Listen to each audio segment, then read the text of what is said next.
Allah Subhanahu wa taala. Disayangi Nabi Muhammad sallallahu alaihi wasallam. Disehatkan badannya, dicerdaskan akalnya, dicantikkan wajah zahir batinnya, dipertemukan jodohnya.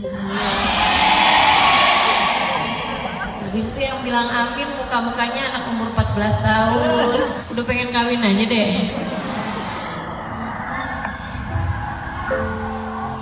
Baru juga Qurannya udah dapat berapa? Adik-adikku sekalian, teman-teman semuanya, cantik dalam pandangan Allah Subhanahu wa taala. Pandangannya nyanya besar ya. Yang besar itu maksudnya Allah Subhanahu wa taala. Apa bedanya antara cantik dalam pandangannya kecil dengan cantik dalam pandangannya besar? Tentu sangat berbeda. Karena berapa banyak orang terlihat cantik dalam pandangan manusia, tapi dalam pandangan Allah Subhanahu wa taala ia buruk rupa. Pun sebaliknya, ada juga orang yang jelek dalam pandangan manusia tapi cantik dalam pandangannya, pandangan Allah Subhanahu wa taala. Ada juga ini ada 4 orang berarti nih. Kelompok pertama cantik pandangan manusia tapi jelek dalam pandangan Allah. Kelompok kedua jelek dalam pandangan manusia tapi cantik dalam pandangan Allah.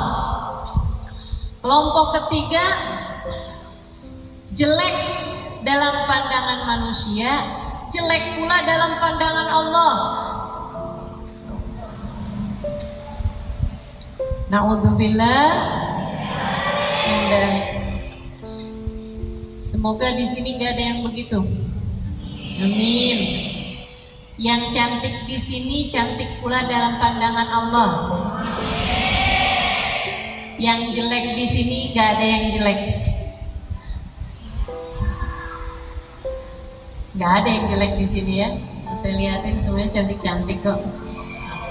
Cuman ada yang cantiknya kelihatan, ada yang kurang kelihatan. Semuanya cantik. Kemudian kelompok yang keempat, ini yang semoga kita semua menjadi salah satunya, adalah cantik dalam pandangan manusia pun pula cantik dalam pandangan Allah.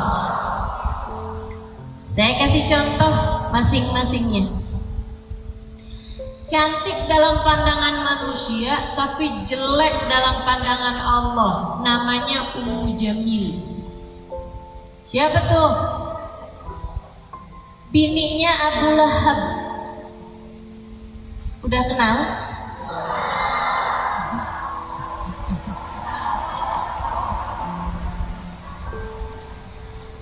Bingung jawabnya.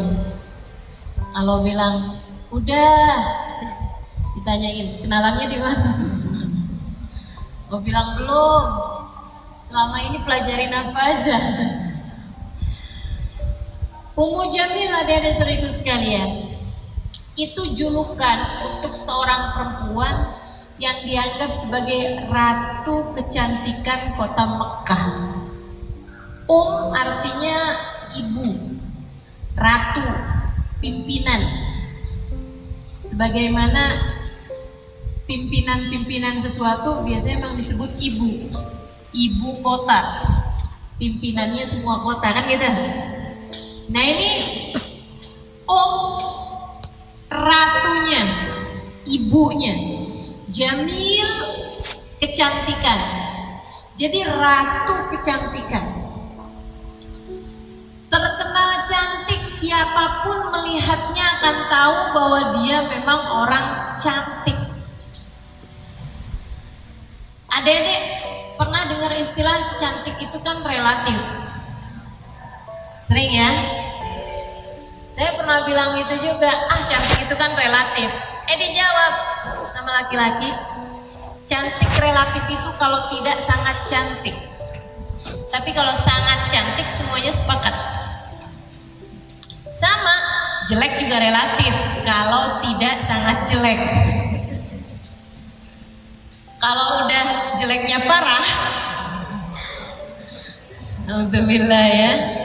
Itu teman-teman sekalian semuanya bakal sepakat. Nah ini jadi Ummu Jamil adalah orang yang disepakati oleh semua orang bahwasanya dia adalah perempuan yang cantik. Sama kayak semua orang sepakat bahwa Nabi Yusuf adalah laki-laki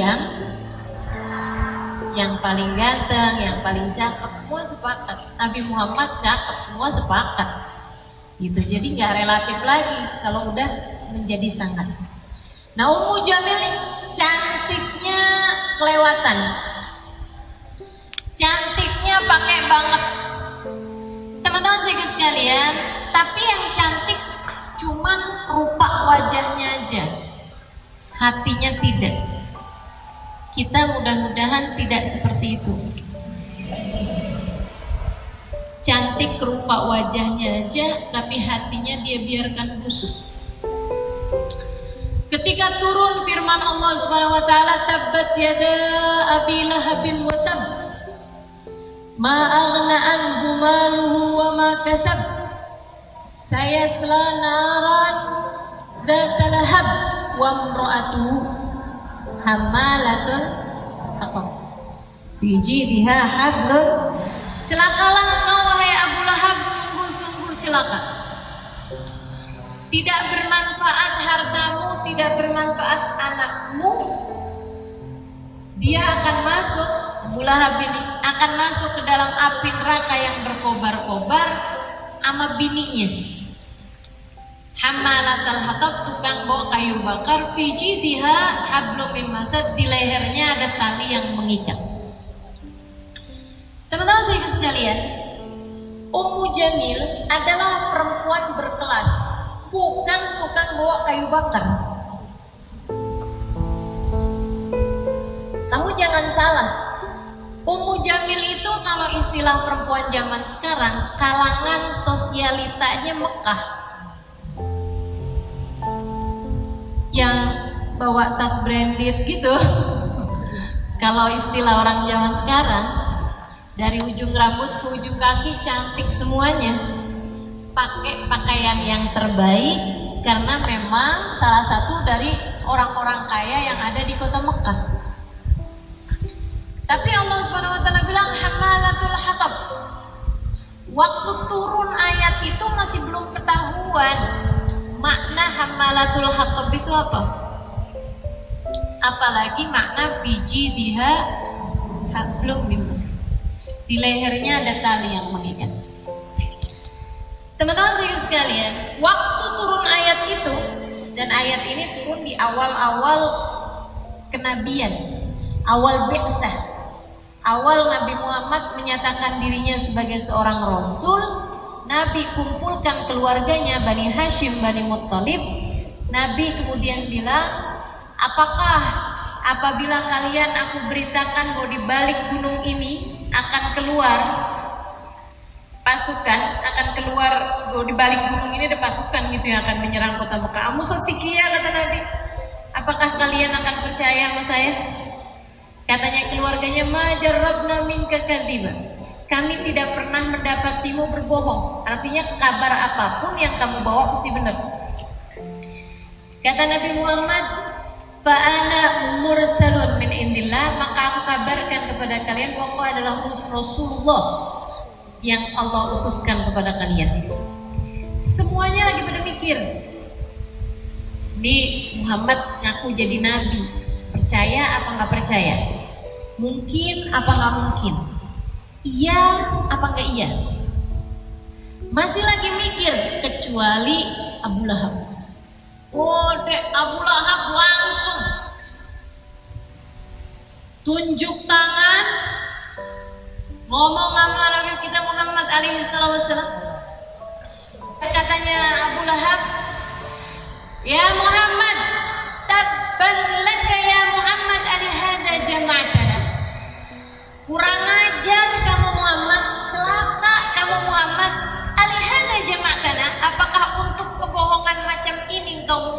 kami? Kamu pikir kita nih orang gabut semua apa? Gak ada kerjaan kamu kumpulin buat dengerin ocehan kamu yang omong kosong ini, yang gak ada kebenarannya. Kamu lagi halu terus ngajakin kita kumpul semua untuk mendengarkan kehaluan kamu. Ada jangan-jangan untuk kebohongan macam ini kan kau kumpulkan kami. Nabi gak jawab, sedih hati Nabi. Subhanallah, adik teman-teman saudara sekalian, Nabi gak jawab. Ini juga pelajaran buat kita. Kalau dibully orang gak usah dijawab. Kalau disakiti sama orang gak usah dijawab. Itu cirinya Nabi Muhammad, sifatnya Nabi Muhammad. In khusima yasmut wala yujawib. Nabi itu kalau khusim, kalau dimusuhin sama orang, dikata-katain orang, ditengkarin orang, dibully orang, yasmut, beliau akan diam, wala yujawib, gak akan dijawab. Dek, Nabi pernah dicaci maki orang. Nabi lagi sama Sayyidina Abu Bakar As-Siddiq. Nabi diem aja, Nabi senyum aja, Nabi dengerin aja. Orang itu ngomong terus, kamu nih Pak Muhammad dasar, udah sampai nggak jelas deh. Orang kalau lagi marah kan omongannya apaan sampai nggak jelas. Betul nggak? Nabi diem aja. Yang nggak tahan Sayyidina Abu Bakar. Sayyidina Abu Bakar maju, kemudian dijawabin, jangan sembarangan kamu ya. Begitu Sayyidina Abu Bakar maju terus bilang jangan sembarangan kamu ya, nabinya malah pergi. Nabinya pergi, Sayyidina Abu Bakar, Rasul jangan tinggalin saya, ditinggalin. Orang itu Sayyidina Abu Bakar mengikuti Nabi Muhammad. Lima taraktani ya Rasulullah, kenapa engkau meninggalkan aku wahai Rasul? Apa kata Nabi? Wahai Abu Bakar, ketika orang tadi mencaci maki aku tidak menjawabnya. Akan tetapi ada malaikat-malaikat yang aku lihat menjawab dia. Ketika kamu maju untuk menjawab dia, malaikatnya pergi. Maka aku pun ikut pergi bersama dengan perginya malaikat tersebut. Jadi kalau kamu lagi dibully orang, lagi dikatain orang, lagi disumpah serapahin sama orang, pilih aja, mau kamu yang jawab atau biarin malaikat yang jawab. Tapi gak usah kamu omongin, sorry ya saya gak mau jawab, biarin malaikat yang jawab kamu. Ya gak kena gitu deh. Ada deh sekalian saya muliakan, Nabi gak jawab. Tapi lihat bagaimana balasan Allah kepada Abu Lahab. Dan kalian kalau bayangin Abu Lahab, itu jangan kamu bayangin Abu Lahab itu jelek.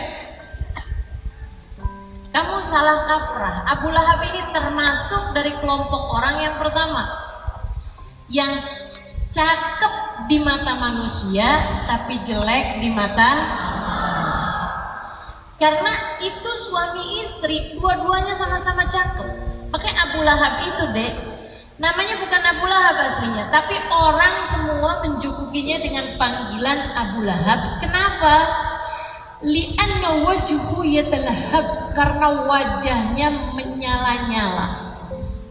Orang Arab tuh kalau bilang, ih cakep banget, mukanya nyala. Kalau ngomongin orang jelek, mukanya padam, mukanya redup,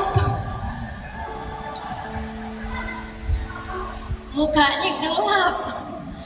Itu maksudnya itu nggak cakep gitu. Nah ini Abu Lahab, dari cakepnya orang sampai manggilnya sebagai dzu wajhin yatalahab, orang yang memiliki wajah yang menyala-nyala. Dari gantengnya, jadi Abu Lahab ganteng, istrinya cantik, anaknya cakep-cakep semuanya. Itu keluarga cakep semua, nggak ada yang jelek. Ada deh sekalian, Makanya salah satu anaknya tuh ada yang namanya Zainab. Ada anaknya Abu Lahab namanya Zainab. Oh berarti jelek dong nama Zainab. Jangan salah. Nama istri Nabi juga ada yang Zainab, nama putri Nabi juga Zainab. Nama itu memang nama yang masyhur, nama yang terkenal. Sekarang juga sih ya. Itu anaknya Abu Lahab sama anaknya Ummu Jamil ini yang namanya Zainab dianggap sebagai perempuan paling cantik di kota Mekah, kembangnya kota Mekah. Masuk Islam, kemudiannya masuk Islam nih yang Zainab ini. Teman-teman saya sekalian, ini perempuan Zainab ini yang waktu itu pernah hampir nyaris dinikah oleh Sayyidina Ali bin Abi Thalib, yang membuat Sayyidah Fatimah marah, yang membuat Sayyidah Fatimah kesel. Kemudian dia ngadu sama Nabi Muhammad SAW, curhat Sayyidah Fatimah. Tapi jangan dikira curhatnya Sayyidah Fatimah kayak curhat kita. Pokoknya gak mau. Masa Ali mau kawin lagi? Gitu. Itu yang kabarnya Nabi Muhammad ketika dengar itu, teman-teman saya sekalian, di Madinah ya, di Madinah. Nabi langsung masuk masjid. Kemudian Nabi Muhammad berkhutbah. Salah satu ucapan beliau, Fatimah bid'atun minni. Kata Nabi Muhammad, Fatimah adalah bagian dariku. Menyakiti hatiku. Apa yang membuat sakit hatinya? Menyakiti hatiku apa yang membuat sakit hatinya. Dan membahagiakan aku apa yang membuat bahagianya dia. Oh, Nabi sangat marah. Kata Nabi Muhammad, aku tidak akan mengharamkan sesuatu yang dihalalkan Allah. Artinya Ali mau kawin lagi boleh aja. Poligami kan sesuatu yang dihalalkan sama Allah. Akan tetapi tidak mungkin rasanya untuk mengumpulkan dalam satu rumah, maksudnya dalam satu bingkai pernikahan, anaknya nabinya Allah dengan anaknya musuhnya Allah. Oh, udah tuh. Sayyidina Ali begitu dengar kayak begitu, aku tidak akan pernah menikah selama Sayyidah Fatimah masih bersama denganku. Maksudnya selagi masih ada Sayyidah Fatimah. Makanya Nabi Sayyidina Ali itu tidak mendua ketika bersama dengan Sayyidah Fatimah. Tidak dengan Zainab, tidak pula dengan perempuan-perempuan yang lain. Habisnya Sayyidah Fatimah meninggal, baru Sayyidina Ali kemudian menikah lagi dengan beberapa orang perempuan, tapi tidak juga menikahi Zainab. Nggak pernah menikahi Zainab, walaupun sesudah wafatnya Sayyidah Fatimah Zahra karoman wa ta'timan, karena Sayyidina Ali memuliakan dan menghormati Sayyidah Fatimah bintun Nabi sallallahu alaihi wasallam. Teman-teman sekalian saya muliakan. Jadi nih Ummu Jamil, ya, dua-duanya sama-sama cakep. Abu Lahab ini kan sama Ummu Jamil. Mereka ngata-ngatain Nabi, Nabi diam. Nabi diam. Tapi Allah kemudian yang balas. Habisnya Abu Lahab pergi, kumpulan itu pergi, Nabi dapat wahyu, tabbat yada Abi Lahabin wa tab. Ma aghna anhu maluhu wa ma kasab. Sayasla naran dhatal lahab wa imra'atuhu hammalatal hatab fi jidha hablum min masad. Celaka kamu Abu Lahab, sungguh-sungguh celaka. Ngomongnya sekali doang, tabbat laka ya Muhammad, sama Allah dijawabnya dua kali double. Tabbat yada Abi Lahabin wa tab. Tabnya ada dua, tabbat di depan sama tab di belakang. Teman-teman saya sekalian, Allahnya jawabnya udah dua kali double dijawab sama Allah Subhanahu wa taala. Habis gitu, ma aghna anhu maluhu wa ma kasab.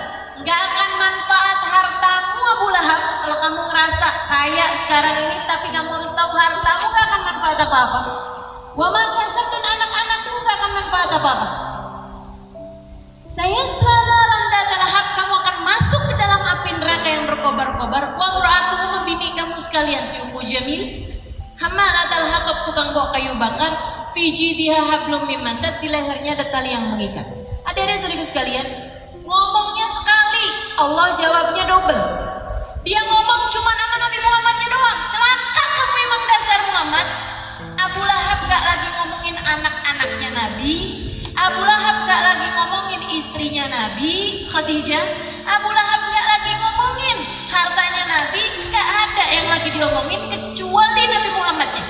Tapi Allah ketika murka, Allah ketika marah, Allah bawa semuanya jadi terlaknat, semuanya jadi celaka, semuanya jadi hancur. Adik-adik saudara sekalian saya muliakan, harta kamu gak manfaat, anak kamu gak manfaat, bini kamu sekalian bakalan masuk dalam neraka semua. Ini ngajarin sama kita. Kita kalau dibully, diam aja. Sebab kalau kamu tercinta di sisi Allah, ketika ada yang menyakiti kamu, Allah membalasnya gak tanggung-tanggung.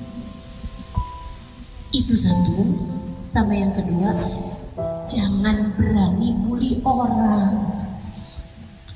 Jangan berani nyakitin orang. Kalau orang itu tercinta di sisi Allah Subhanahu wa Ta'ala, hancur kita dek, hancur kita bu. Dan bukan main-main, yang hancur bukan cuma kita, keluarga kita bisa ke bawah, harta kita bisa ke bawah, anak-anak kita bisa ke bawah, dan dunia akhirat bukan cuma di dunia nggak manfaatnya, akan tetapi sampai di negeri akhirat neraka sebagai tempat kembalinya. Naudzubillah min dzalik. Katanya Nabi Muhammad SAW, inna kasral qalbil mu'min asyaddu 'inda Allah min kasril Ka'bah hajaran hajara. Sesungguhnya menyakiti hati seorang mukmin lebih berat di sisi Allah Subhanahu wa Ta'ala daripada menghancurkan Ka'bah batu demi batu. Maka deh, ada di kelasmu yang kurang pinter, jangan dikatain. Ada di kelasmu yang kurang nyambung, kalau diomongin apa-apa suka kulalit.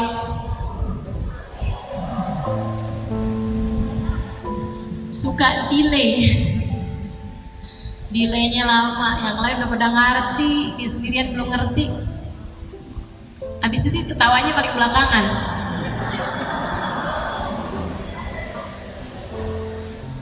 Jangan dibully, jangan dikatain, jangan disakiti. Tapi dia nggak sakit hati kok Ustazah. Dalamnya lautan, bisa ditahu dalamnya hati orang. Siapa yang tahu? Kelihatannya dia nggak sakit hati, tapi dia, kamu nggak tahu aja. Kalau malam dia angkat tangan, ya Allah, tuh ya Allah, yang tadi pagi ngatain saya. Hati-hati ya dedek saudara sekalian, jangan sampai kayak Ummu Jamil. Habis turun ayat itu, Ummu Jamil besokannya dia pergi cari Nabi Muhammad. Ini poinnya nih adik-adik. Tidak cantik dalam pandangan Allah, walaupun cantik dalam pandangan manusia, bisa berakhir kayak begini. Naudzubillah min dzalik. Ini poinnya. Dengerin yang benar. Besokannya dia datang nyari Nabi Muhammad. Habis turun ayat tabat yada Abi Lahabin wa tab itu. Dia kemudian dengar kabar Nabi Muhammad lagi ada dalam masjid, maksudnya dekat masjid, dekat Ka'bah, daerah sana. Jadi dia pun nyari, dia dapat kabar Nabi Muhammad lagi pergi sama Abu Bakar, lagi di dekat Ka'bah. Dicariin, bener aja, dia lihat dari kejauhan Abu Bakar. Teman-teman saya sekalian, waktu itu Sayyidina Abu Bakar lagi ngobrol berdua sama Nabi Muhammad SAW. Berdua sama Nabi Muhammad SAW, ada pada depan. Lagi cerita-cerita, nih gimana nih progres dakwah kita nih Abu Bakar. Iya Rasul, Utsman masuk Islam. oh bagus, Sayyidina Utsman bin Affan masuk Islam dengan dakwahan Sayyidina Abu Bakar. Nah Sayyidina Utsman itu teman-teman saya sekalian, karakternya para sahabat kan beda-beda. Kalau teman-teman pelajari sejarah, nah ini adik-adik pesantrenan ini kan punya banyak waktu buat belajar. Ini dek saran saya, kalau kamu memiliki ketertarikan terhadap sejarah siapa aja, terutama sejarah-sejarah Islam, kamu kenali karakternya. Itu akan membuat kamu mengerti jalannya sejarah, sehingga nantinya kamu tidak mudah untuk ditipu oleh pernyataan orang-orang yang tidak bertanggung jawab. Karena zaman sekarang ini ada banyak orang yang mengatakan dirinya paling Islam, cinta kepada Nabi, cinta kepada keluarga Nabi, tapi mencaci maki sahabat. Ada yang kayak begitu. Ada sebaliknya, mereka cinta sama para sahabat, tapi mereka mencaci maki dan tidak suka, gak cinta kepada keluarga Nabi Muhammad. Kalau kalian mempelajari sejarah dengan mempelajari karakter dari tiap orang-orang yang kalian pelajari, akan membuatmu paham bahwasanya sahabat mulia, keluarga Nabi Muhammad mulia karena karakter dalam diri mereka cantik-cantik, hatinya cantik-cantik. Para sahabat Nabi, para keluarga Nabi adalah orang-orang yang Allah Subhanahu wa taala pilih mereka, sehingga Allah Subhanahu wa taala menjadikan mereka semuanya adalah manusia-manusia yang cantik, hamba-hamba Allah yang cakep-cakep dalam pandangan Allah Subhanahu wa taala. Tuh, saudaraku sekalian, si Ummu Jamil cantiknya mukanya doang. Dia datengin Sayyidina Abu Bakar, lagi ngobrol nih Sayyidina Abu Bakar menabi tentang progres dakwah dan lain-lainnya.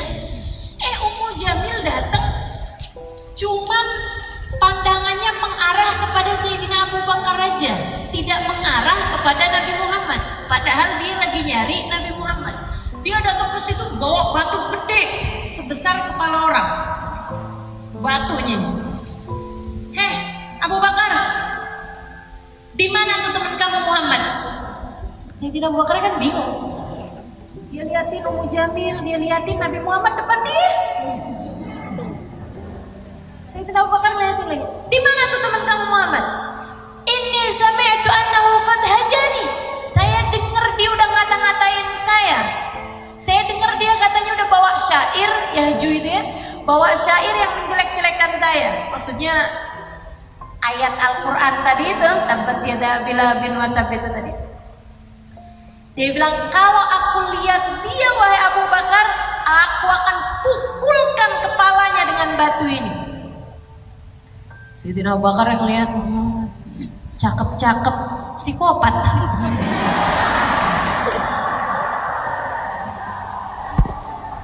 Dia masih mau ngeprokin kepala orang pakai batu. Waduh, ini gimana sih nih? Saudara sekalian, udah tuh ngomong dengan sampai keringetan mukanya gitu, dengan membabi buta, kemarahan yang luar biasa, mukanya merah, keringetan mukanya. Bilangin tuh sama temen kamu Muhammad itu, kalau sampai aku ketemu sama dia satu hari, aku akan pukul kepalanya dengan batu ini. Nabinya di depan Sayyidina Abu Bakar senyum aja. Nabi liatin Ummu Jamil, senyum aja Nabi. Habis itu dia pergi. Sayyidina Abu Bakar tinggal bingung aja. Kata Sayyidina Abu Bakar, Dek, kata Sayyidina Abu Bakar, ya Rasulullah, ngajar apa? Emang dia nggak ngelihat engkau wahai Rasulullah? Maratka, dia nggak lihat engkau wahai Rasulullah? Kata Nabi Muhammad alaihissalam, kaifa ra'ani al-ainul umya. Bagaimana dapat melihat aku? Bagaimana dapat melihat aku? Mata yang buta. Cantik ngelihat, tapi dalam pandangan Allah dia nggak cantik. dia adalah seorang perempuan jelek yang buta hatinya. Adek, cantik dalam pandangan manusia, tapi jelek dalam pandangan Allah. Kalian semua, jangan ada yang menjadi salah satu di antara mereka. Na'udzubillah. Jadi jangan cuma minta cantiknya batin, cantiknya wajah. Jangan cuma minta cantiknya muka. Kenapa sih Islam kok nggak boleh kita operasi plastik? Saya kan juga kepengen mukanya kayak artis-artis Korea. Dek. Udahlah, aturan Allah itu yang terbaik. Kalau lagi ngaca disyukurin aja. Kalau saya perhatiin cakep juga saya. Gitu aja. Lagian kita nih ya, kalau dibikin terlalu cakep serem. Takut nggak bisa sama fitnahnya. Ada fitnahnya kecantikan kan? Jadi saya tanyain, mohon maaf. Yang jadi perempuan gak benar, simpenan om-om, cakep-cakep apa jelek-jelek? Secara mukanya cakep-cakep apa jelek-jelek? Cakep. Kalau jelek gak ada mau om-om nyimpen dia. Barang jelek kan dibuang. Jadi kalau lagi ngaca nih, kenapa hidung gak mancung? Bilang aja alhamdulillah hidung gak mancung. Aman dari menjadi simpenan om-om.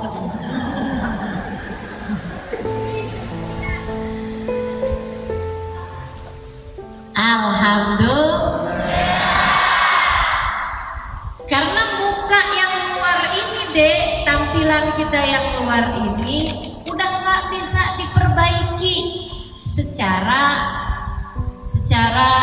tohir. Artinya ya udah terima aja gitu. Malah aneh dah kalau kemudian kamu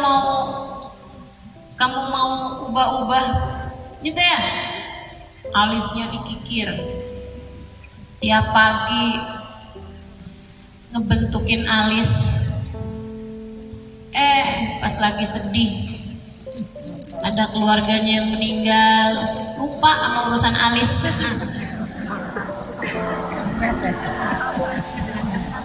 Pas orang lihat kaget semua. Akhirnya bisa lihat tuyul, katanya gitu ya. Orang kalau nggak punya alis bisa lihat tuyul loh. Ya Allah. Udahlah dek, udahlah. Cantik yang fisik ini kita hanya perlu jaga. Maksudnya ya cuci muka. Jangan biarin mukanya jerawatan, nggak penting. Muka dalam pandangan Allah. Yang penting hatinya seperti apa. Jadi saya nggak mau ngurusin dah. Udah aja nggak usah dicuci. Bilangin sama orang, kamu jangan gitu dong, tuh mukanya udah kotor, ada jerawat, ada bisul, ada.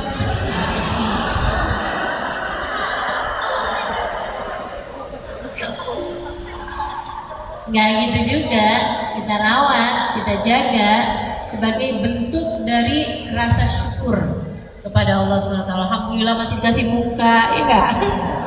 Alhamdulillah kan. Jadi teman-teman sekalian tuh kelompok pertama, cantik di hadapan manusia tapi tidak cantik di hadapan Allah. Sampai nggak bisa melihat Nabi Muhammad, padahal Nabi Muhammad dalam pandangan matanya di depannya dia nggak bisa lihat Nabi Muhammadnya gimana di akhirat. Orang yang di dunia Nabi Muhammad di depan dia jadi nggak bisa lihat, apalagi nanti di akhirat. Nah, adik-adik saudaraku sekalian yang saya muliakan, jangan sampai kamu hanya dijadikan cantik secara zahir, kamu hanya peduli peduli dengan kecantikanmu secara zahir, lupa bahwa ada kecantikan yang lain yang membuatmu bisa melihat kebaikan, yang membuatmu bisa melihat keindahan-keindahan, yang membuatmu bisa merasakan hal-hal baik yang ada di antara sekitarmu. Cantiklah secara batin. Yang keduanya nih, kelompok kedua nih, Dek, jelek dalam pandangan orang, tapi dia cakep dalam pandangan Allah. Ada yang kayak begitu, ada. Mau contoh laki-laki, contoh perempuan. Zarqa namanya. Siapa itu? Perempuan, mak-mak, umurnya udah di atas 50-an tahun. Badannya gede, pendek, gemuk, hitam, hidup sebatang kara, miskin. Secara pandangan manusia jelek. Gak ada orang mau kenal sama dia. Gak ada yang cukup peduli keadaan dia. Kalau dia datang di satu acara kawinan, palingan adanya di belakang. Ngapain? Cuci piring. Kalau dia nggak ada juga yang nanyain, si Mpok Zarqa kemana ya? Nggak ada. Lalu wala aneh, nggak dianggap, teman-teman saya sekalian, nggak dianggap. Kesian benar Zarqa. Akan tetapi bersama dengan fisiknya yang nggak cantik, bersama dengan badannya yang nggak cantik, bersama dengan kekayaannya yang nggak ada, karena memang dia sangat miskin, tapi dia punya sesuatu yang cantik dalam pandangan Allah. Apa itu? Cinta kepada Allah, cinta kepada Nabi Muhammad SAW. Habis dia masuk Islam, rumahnya dia tuh deh di pinggiran kota Madinah, jauh, naik mobil. Kalau zaman sekarang jauh, kalau naik motor mesti pakai helm. Zarqa satu hari dia bilang, ya ampun, kangen, Nabi kapan ya Nabi kemari ke kampung kita. Ya Allah, apa kabarnya ya Nabi? Ngapain gak saya aja yang kesana? Tapi kan saya kan udah tua, badan gede, gimana ya? Udah bismillah, kangen Nabi. Berangkat Zarqa dek, pergi, jalan sejam, 2 jam, 3 jam, jalan kaki, nyampe juga Masjid Nabawi. Kan Masjid Nabawi itu nyambung sama rumah Nabi. Jadi di Masjid Nabawi itu arah belakang, maksudnya arah imam tuh, itu ada pintu yang langsung masuk ke rumah Nabi Muhammad. Nabi ada di dalam karena waktu antara zuhur ke asar. Si Zarqa, habis Zarqa sholat sendirian dia, zuhur, karena nyampe nya di situ udah habis zuhur. Habis itu Zarqa nungguin Nabi di sof depan gitu. Sepi masjid, nggak begitu banyak orang, tapi ada juga gitu orang. Zarqa liatin aja. Dan jangan bayangin Masjid Nabawi udah cakep kayak gitu ya deh. Lantainya aja nggak dikasih apa-apa, lantainya masih tanah. Dinding-dindingnya juga dinding tanah. Itu makanya ada cerita ada orang kencing di masjid kan karena memang masih tanah, jadinya kan masih bisa nyerap gitu. Zarqa lagi nungguin aja Nabi gitu, mudah-mudahan Nabinya keluar. Kenapa nggak ketuk pintu? Karena Zarqa cantik hatinya. Zarqa ngerasa nggak adab saya ngetuk pintu rumah Nabi Muhammad. Padahal udah jalan 3 jam dari rumah. Padahal dia jalan terseok-seok, capek setengah mati. Datang ke situ mau ketemu Nabi, pengen lihat Nabi Muhammad. Tapi nggak berani mengetuk pintu. Kenapa?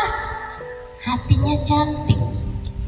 Zarko hatinya cantik, gak berani sekedar ketuk pintu rumah Nabi walaupun mukanya gak cantik. Ummu Jamil mukanya cantik, tapi bahkan berani mau memukulkan batu ke kepala Nabi Muhammad SAW.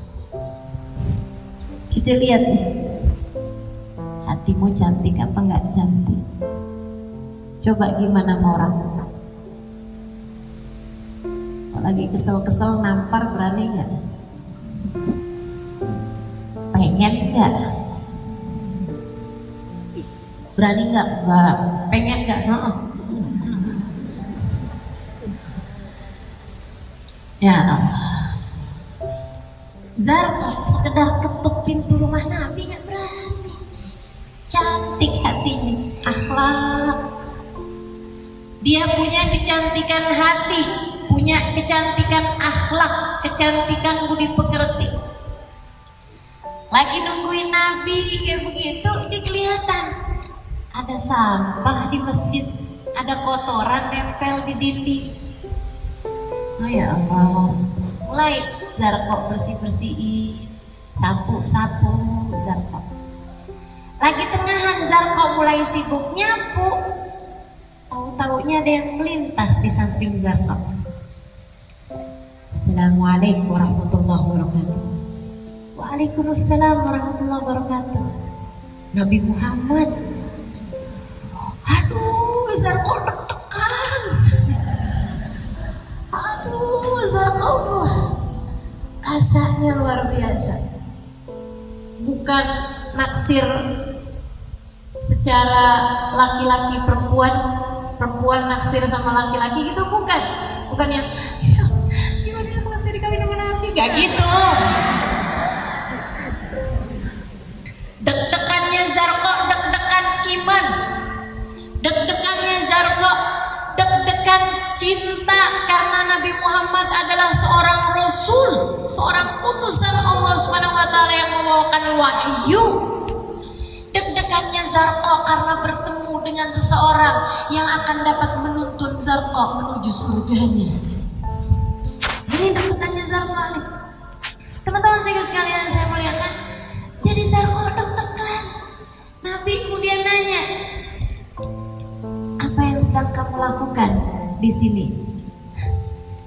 Saya sedang menunggumu wahai Rasul. Tapi saya kemudian lihat ada sampah di sini, jadi saya nyapu. Makasih. Kamu mau ketemu saya datang dari mana, kata Nabi? Dari Citayam.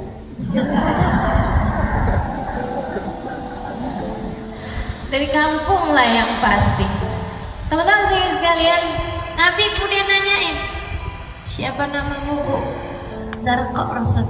Zarqa? Iya Rasul. Doakan saya Rasul. Didoain. Makasih Rasul. Dah, habis itu Nabi pergi. Zarqa pulang, berbunga-bunga hatinya. Ntar berapa hari lagi, ya Allah kangen sama Nabi. Zarqa datang lagi ke masjid. Kali ini lengkap dengan bawa sapu.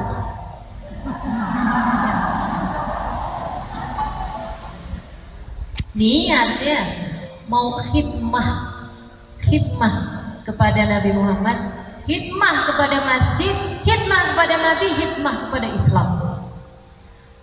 Udah tuh, habis itu Zarqa sering ada di masjid Nabi Muhammad buat bersih-bersih. Tar bersihin depan, tar bersihin belakang. Nih adik-adik nih yang cantik-cantik hatinya nggak perhitungan sama pekerjaan. Yang cantik-cantik hatinya gak perhitungan sama khidmah. Ih, enak aja.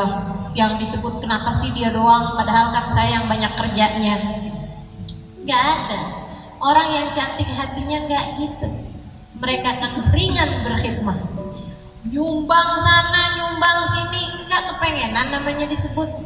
Gak apa-apa, orang gak ada yang tahu. Sebab Allah tahu.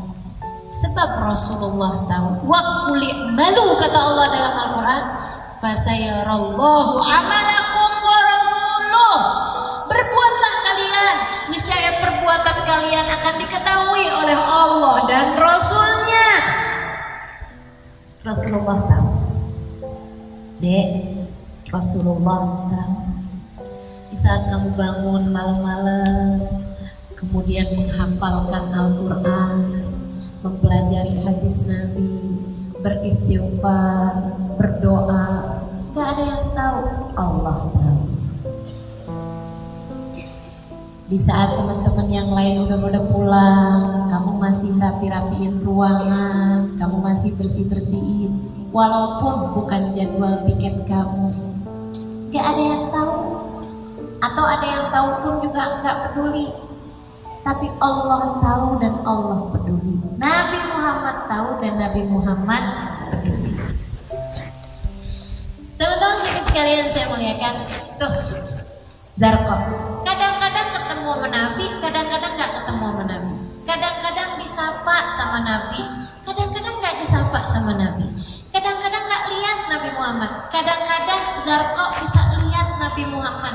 Kadang dari dekat, kadang dari jauh, tapi semuanya Zarqa bahagia dengan cintanya kepada Nabi Muhammad.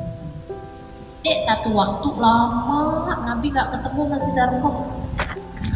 Habis selesai sholat Nabi keingetan gitu sama si Zarqa itu, kok lama ya saya gak ketemu sama dia, mungkin dalam seminggu 2 minggu gitu. Nabi kemudian nanya, man minkum ra'a Zarqa, kata Nabi gitu sama jamaah nih, orang selesai sholat, siapa dari kalian yang ketemu sama Zarqa? Siapa di antara kalian yang lihat Zarqa? Sahabat malah gini, Zarqa siapa sih? Tahu udah siapa ya? Kali masih keluarga Nabi kali ya? Zarqa siapa sih? Gak ada yang kenal. Nabi ulangi lagi, man minkum ra'a Zarqa, siapa di antara kalian yang lihat Zarqa atau tahu kabarnya Zarqa, kasih tahu saya, kata Nabi. Gak ada yang tahu deh. Itu ratusan orang, bahkan mungkin ribuan orang yang sholat sama Nabi Muhammad, gak ada satupun yang tahu. Ini ya, betapa memang ketidakpedulian kita terhadap orang-orang kayak tukang sampah. Itu memang penyakit nih buat kita semuanya. Nabi Muhammad peduli sama siapapun, bahkan sama Zarqa. Akhirnya ada sekalian, Nabi kemudian bilang, itu loh perempuan yang suka datang dan nyapu di masjid kita. Oh, itu namanya Zarqa. Zarqa. Tapi nggak ada yang tahu juga kabarnya gimana. Ada seorang pemuda di belakang, dia bilang, oh itu Rasul yang suka kadang-kadang gini gitu. Iya, kata Nabi Muhammad. Apa kabarnya itu? Innaha matat ya Rasulullah. Dia udah meninggal wahai Rasul. Nabi merah mukanya karena marah. Jadi ada sekalian, kalau dibilang Nabi nggak pernah marah salah. Nabi tidak pernah marah untuk diri beliau sendiri. Itu betul. Nabi itu kalau dia apa-apain nggak marah. Itu betul. Kayak digituin nama si Jamil, cerita yang tadi, Nabi marah? Nggak marah. Nabi nggak marah. Tapi Nabi Muhammad marah untuk Allah. Nabi Muhammad marah untuk orang-orang yang dicintai oleh Allah. Salah satunya Zarqa.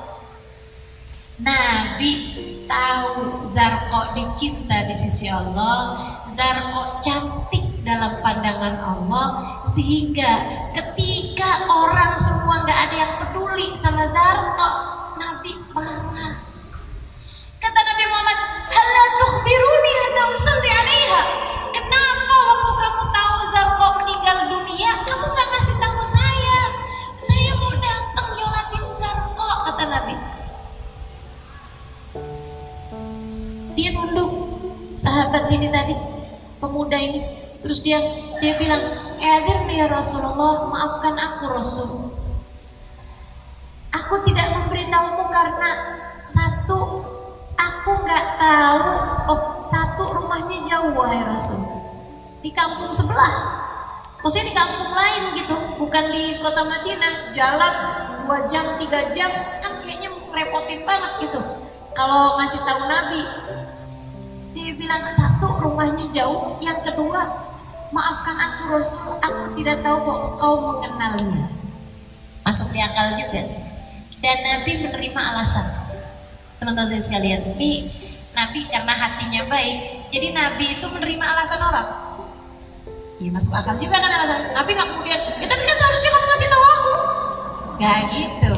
Kita kan kadang kalau lagi marah ya, nggak bisa nerima alasan orang. Betul apa enggak? Ya pokoknya kamu sekali salah, udah salah. Tapi kan saya waktu itu nggak bisa salah pokoknya. Tapi waktu itu lagi nggak bisa, pokoknya salah, udah salah. Kalau lagi marah nggak bisa nerima alasan orang. Siapa yang kayak gitu? Saya. Aku nggak deh. Siapa yang kalau marah suka nggak dengerin orang membuat klarifikasi? Siapa yang suka kayak begitu? Saya. Teman-teman sekalian, si Zarqa, kata Nabi Muhammad, kamu tahu rumahnya, kamu tahu kuburnya, tahu Rasul. Idan dullani ala qabri hatta usalli alaihi. Sama sahabat tadi nih, pemuda tadi nih, Nabi Muhammad nanya, kamu tahu rumahnya di mana? Tahu Rasul.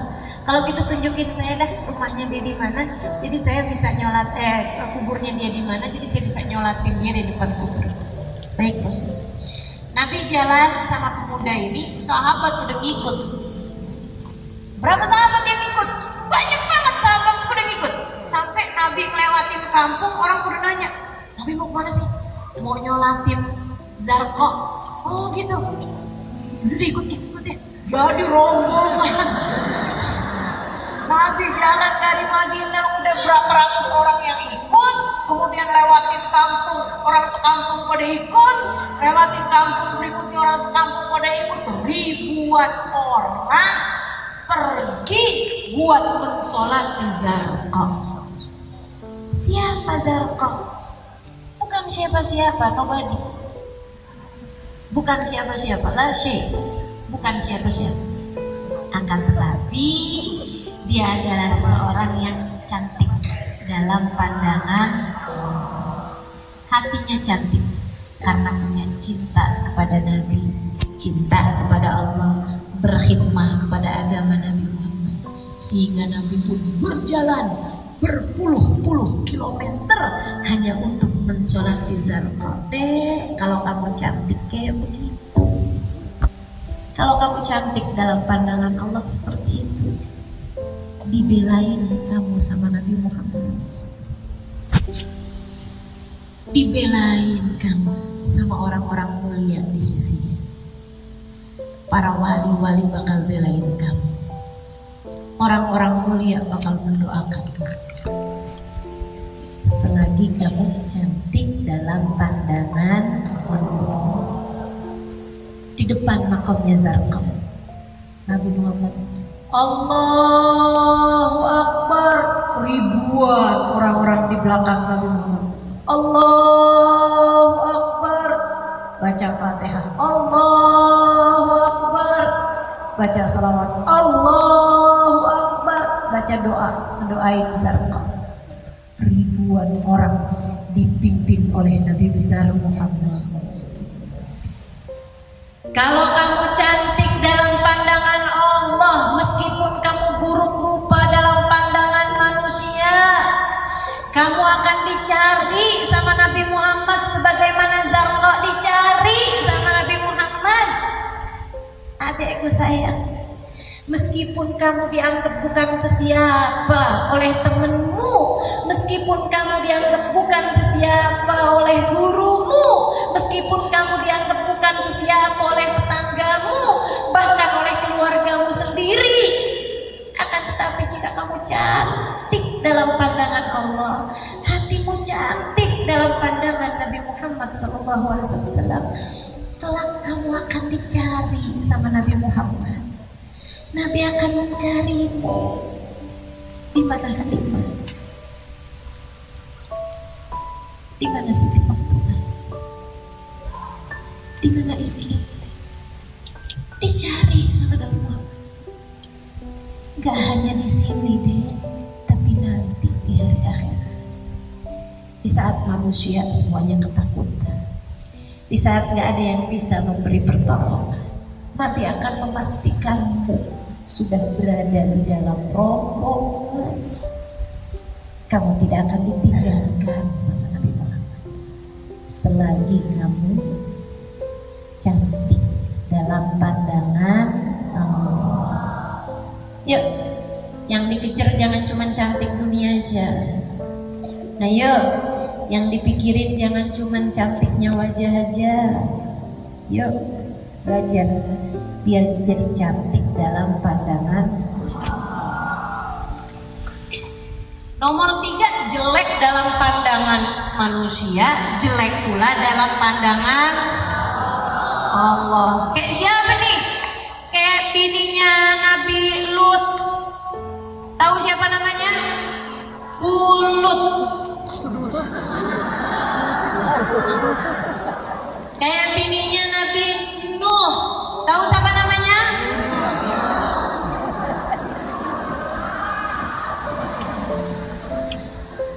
Itu udahlah memang bulut terutama ya. Udahlah jelek gitu mukanya, jelek pula dia. Akhlaknya jelek pula dia. Keadaannya sehingga walaupun jadi bininya Nabi gak akan bermanfaat apa-apa. Na'udzubillah min dzalik, na'udzubillah. Kemudian kelompok keempat. Nah, ini yang kita berharap menjadi salah satu di antara mereka.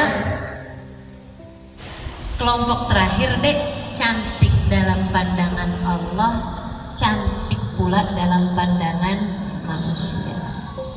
Siapa contohnya? Sayyidah Fatimah Zahra, perempuan cantik rupa, cantik akhlak, cantik budi, cantik semuanya. Masya Allah. Sayyidah Fatimah Zahra. Kata guru saya Habib Umar bin Hafid, dengerin ya, saya mau nyanyi. Kata Habib Umar bin Hafid gini, irtagal bidahan kadzakar Fatimah, irtagal bidahan kadzakar Fatimah, bintun Nabil Mustafa anwaruna daimah, bintun Nabil Mustafa anwaruna daimah.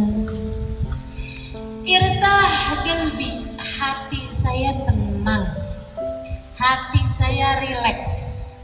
Idahat qadzakar Fatimah, kalau ada seseorang yang sebut-sebut nama Sayyidah Fatimah. Kata Habib Umar, bintun Nabil Mustafa, dia adalah putri baginda Nabi besar Muhammad. Anwaruna daima, cahaya kita yang berketerusan dunia akhirat. Sayyidah Fatimah cantik secara zahir, secara fisik. Tidak ada siapapun yang mengatakan bahwa Sayyidah Fatimah nggak cantik, nggak ada. Sejarah semua mengatakan bahwa Sayyidah Fatimah cantik. Nah, bapaknya Nabi Muhammad kok dek, bayang, iya kan? Orang paling cakep yang ada di antara seluruh manusia. Basyarun lakal basyar, kaliyakut bainal ahjar. Nabi Muhammad itu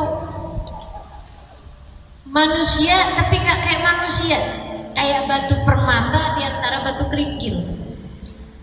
Nah itu kan batu permata seujung jari sama kerikil satu truk, tetap aja lebih berhargaan batu permata meskipun seujung jari. Dan Nabi Muhammad alaihissalam cakep luar biasa. Bapaknya Nabi Muhammad, ibunya Sayyidah Khadijah, perempuan cantik. Jadinya dua-duanya sama-sama cakep, sama-sama cantik. Ya akhirnya lahir putra-putrinya Nabi Muhammad itu gak ada yang jelek.